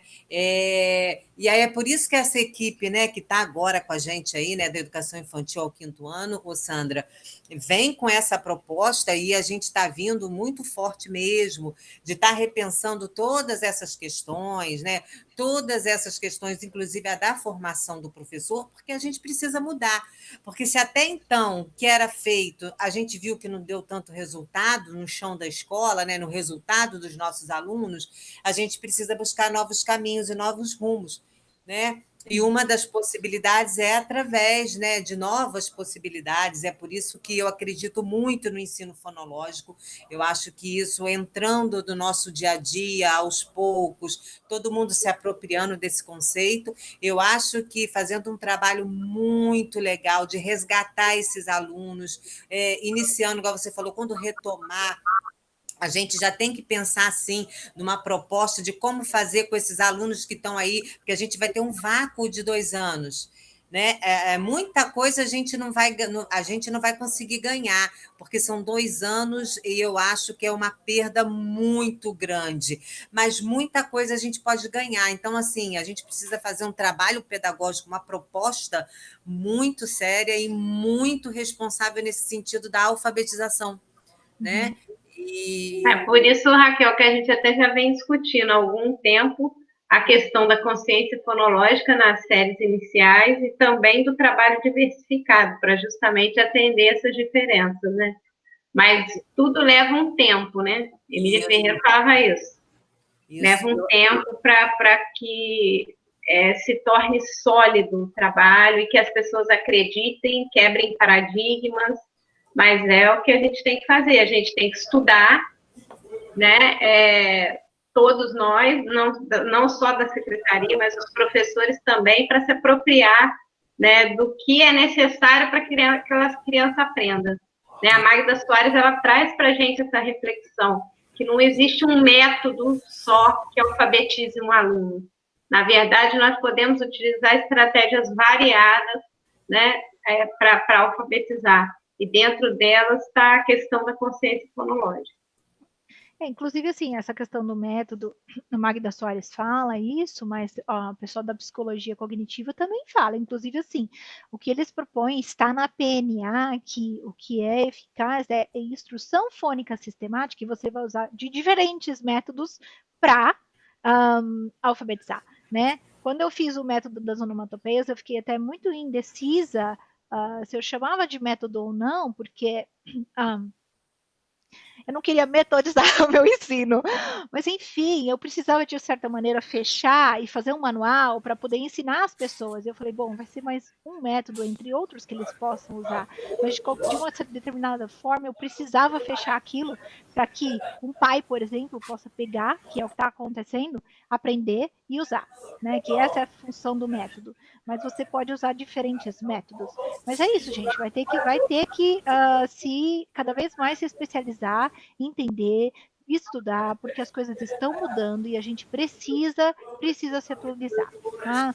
Eu acho que é importante o professor se apropriar, é o que eu falo sempre com eles, de pelo menos um método bem, mas ele tem que conhecer todos os outros e todas as estratégias e todos os passos, porque isso pode ajudá-lo diante de uma dificuldade de um aluno que não está conseguindo ser atingido por determinado método, né? Verdade, mas enfim, gente, se vocês usarem a estratégia fonológica, as crianças aprendem, viu? Não aprende no construtivista, porque você dá para o construtivista, ele é mais eficaz para aquilo que eu falei, para quem já tem estímulo em casa. Mas para quem chegou na escola com um pai em casa analfabeto, que você nunca viu um livro na sua vida, nunca viu um caderno na sua vida, não teve a chance de frequentar o ensino infantil, né? Para essas crianças, o que é mais eficaz, sim, é a instrução fonológica, porque ela é rápida, tá? Ela é rápida. O construtivista, ele demora, tá? Às vezes não acontece, e quando acontece, demora, porque leva um tempo até a criança fazer essas associações, né? E o fônico não, você ensina, tá? Ela entendeu, porque você ensinou, então ele é bem mais rápido, é muito mais eficaz, gente. Não, a quantidade de pesquisas que mostram a eficácia do método do ensino fonológico sobre o ensino paradigma construtivista é assim, é discrepante, é muito mais, muito mais.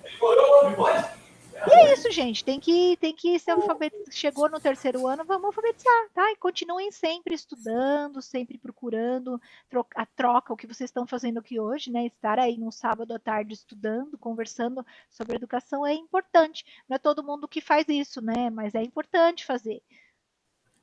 Ô, Sandra, fala só um pouquinho rapidinho o que você acha sobre a questão de que muitas escolas, né, muitas redes forçam a questão da troca da letra, né, numa série tal, num período tal, já utilizar a letra de mão, né, ou a caixa alta. E o que você pensa sobre isso? Você tem alguma Eu penso o coisa seguinte, em relação a isso? a letra cursiva ela é um treino motor que demora para a criança aprender. Não é fácil. Algumas crianças pegam bem, mas muitas demoram e elas sofrem com esse processo.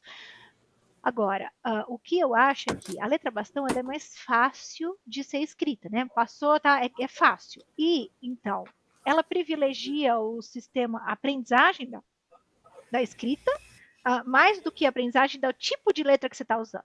Então, eu sou a favor de você alfabetizar, que seja com a letra bastão, tá? Que seja com a letra bastão. E aí você passa, primeiro, educação infantil sem letra cursiva, eu não acho que tem que entrar na educação infantil. No 1º ano do ensino fundamental, alfabetiza essa criança com a letra bastão. E aí, no 2º ano do fundamental, você pode sim começar a dar a letra cursiva e ensinar para ela, porque assim, se a criança já está alfabetizada, aí você pode trabalhar com a questão da letra. Que a letra cursiva ela também é importante, né? Ela ajuda no desenvolvimento do raciocínio, da fluência na leitura, da fluência na escrita, ajuda na compreensão de texto. Tem pesquisas que mostram isso, tá? Então, ela é importante. Mas eu não acho que ela é mais importante do que aprender a ler e escrever. Então, aprende a ler e escrever, usa a letra que for mais fácil para a criança. E com crianças alfabetizadas, aí você entra com o caderninho de caligrafia, ensina a letra cursiva, mostra a questão da letra maiúscula, da letra minúscula, né? Mas a gente tem que sim priorizar a aprendizagem da leitura. Depois o treino motor da escrita. Cristina, quer falar? Sim. Sandra, queria te convidar rapidamente, sei que você já está fechando, né? Mas a gente pular de um polo para o outro, que eu tenho muito interesse em saber, falar um pouquinho da EJA, da Educação de Jovens e Adultos, que a gente sabe que tem muitas pessoas lá, né? Que não conseguiram ser alfabetizadas por diversas questões, né? Então, eu queria saber de você, você tem algum trabalho, alguma pesquisa, se você, né, já tem alguma coisa assim que você possa falar sobre a alfabetização nessa perspectiva da consciência fonológica, que a gente sabe que o adulto tem janelas, né, como o psicólogo fala, né, algumas janelas já fechadas para aprendizagem e tal, embora eu também duvide um pouco disso, né? Eu acho que se a gente estimular, se a gente acompanhar e tal, chega-se lá onde pretende, né? Ou próximo, entendeu? Mas quando a gente pensa no aluno da inclusão, Então, os alunos que têm uma dificuldade de aprendizagem, eles aprendem mais fácil com a perspectiva fonológica, tá? Isso também é mostrado em resultados de pesquisa. Agora, com relação ao EJA, você não pode trabalhar com cantiga, né? Que eles não vão gostar. Mas você pode trabalhar com listas, bastante lista, ou textos que são mais fáceis do conhecimento deles, né? Bilhetes, cartas. Eu acredito que esse tipo de texto dá para entrar. E aí, gente, não ficar só no texto. De novo, ir para a questão linguística, né? Ensinar para eles as relações entre letras e sons. E aí, se você quiser mostrar as onomatopeias, eu não acho que é um problema. Só fala assim, olha, gente, isso aqui a gente usa com as crianças pequenas e dá certo, tá? Porque ajuda a fazer essa conexão de como vocês vão memorizar. Tá? Não é porque eu estou falando que você é infantil, não estou infantilizando você, mas realmente, olha, se vocês lembrarem que essa letra aqui é a letra do som da cobra, talvez ajude vocês. Então, mostra as onomatopeias. É lógico que você não precisa ficar fazendo bichinho, igual a gente faz para as criancinhas, mas mostra. E aí vocês vão mostrando para eles, igual o passo a passo que eu fiz lá, não é escrita espontânea, né, gente? Olha, hoje, na aula de hoje, nós vamos começar a escrever uma lista de palavras. Vocês querem escrever sobre o quê? Vamos escrever? E aí eles vão falando, deixa o alfabeto lá e vai ajudando, né? Vamos escrever o quê? Copo, então vamos escrever copo. Como vocês acham que é o có? E fazendo essas associações com o adulto da mesma maneira que você faz com a criança. Porque essa é a melhor maneira de você aprender o sistema de escrita, né? Você aprender a linguagem escrita é fazendo isso, tá? Então, esse tipo de abordagem tem que estar presente com o adulto também. Não sei qual vai ser a sua melhor abordagem, mas tem que aprender as relações entre letras e sons. Eu faria com as onomatopeias, porque está dando certo com criança. Já teve gente que alfabetizou. Quero alfabetizar minha mãe, posso usar? Pode, e dá certo, entendeu? Então, é algo que vai conectar mais regiões do cérebro e acredito que dá um certo efeito. E é isso, as crianças com dificuldade também, elas precisam de mais ludicidade, né, de mais estímulos, e a instrução fônica também é mais eficaz. Sim, obrigada. Nada. Mais alguma dúvida, gente? Deixa eu ver se ficou alguma coisa aqui. Eu acho que tinha muita questão de consciência fonológica que eu já respondi, né? Quando trabalhar, como trabalhar. Posso trabalhar essa questão da consciência fonológica com os alunos de 12, 13 anos? Gente, a vida inteira, não importa a idade, tá? Porque é o que eu falei, a consciência fonológica está na cabecinha de cada aprendiz. Então, é o que você vai fazer para desenvolver a consciência fonológica daquelas pessoas e que eles possam relacionar esse conhecimento sobre os sons da fala com o sistema de escrita, que são as letras, tá? Então, você sempre tem que pensar nas melhores estratégias para isso. Deixa eu ver se passou mais alguma coisa que eu não passei por cima. Eu acho que é isso, gente. Eu acredito que eu tenha respondido todas as perguntas. Ficou mais alguma coisa? Acho que não. Então, acho que a gente pode acabar. Então, meu conselho para vocês é que continuem estudando, continuem se aperfeiçoando, e não importa a série que vocês tiverem, né, quando essa pandemia acabar, lembrem-se sempre que as crianças que não estão alfabetizadas precisam de vocês, porque se vocês não alfabetizarem, são crianças que se tornarão analfabetos, e nós estamos negando o direito, a cidadania para uma pessoa que não lê e escreve. Né? Então, nós precisamos sim trabalhar com a questão da alfabetização, não importa a série que eles estiverem, tá bom? Alfabetizem suas crianças. É o meu conselho para vocês. Tá bom? Ô, Sandra, eu também agora te agradeço imensamente. Na verdade, você que está iniciando a nossa proposta, né? Porque a gente vem com essa proposta mesmo de falar abertamente sobre ensino fonológico, sobre toda essa coisa, né, da consciência fonológica, né? A gente vai buscar realmente conhecimento, você abriu realmente como se fosse assim, com chave de ouro, né? Você dando essa oportunidade para a gente de estar te ouvindo.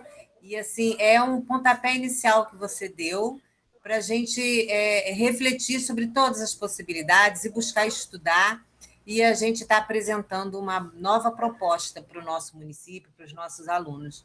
É isso que a gente acredita, é isso que a secretária e nós que estamos à frente do pedagógico, a gente acredita, e nós vamos juntas com essa turma toda aí buscar, né? Também tem o pessoal da inclusão, e a gente acredita que incluir esses alunos que estão aí, né, ao lado, né, de todo o processo de alfabetização, né, a gente precisa incluir essas crianças no processo, né, educacional, garantindo, né, o ensino para eles. Então, acho que o nosso trabalho é estar pontuando quem são esses alunos e o que a gente vai fazer com eles.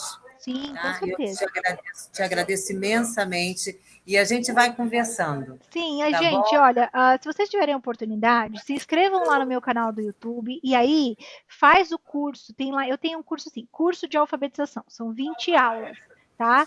E nessas aulas eu vou tratar de temas que vão desde consciência fonológica, compreensão, fluência de leitura, tá? Tem questões linguísticas mesmo, então é importante. E tá gratuito, tá lá. Então, né, você não tem como pagar, tá de graça, não é nenhuma desculpa. Então assistam e depois deem uma olhada nas outras playlists também para desenvolver fluência de leitura. Vão se aprofundando nos assuntos, vão estudando. É importante, são vídeos, está na internet, né? Só pega um por dia que seja e importante é estudar, tá bom? E eu desejo boa sorte para vocês.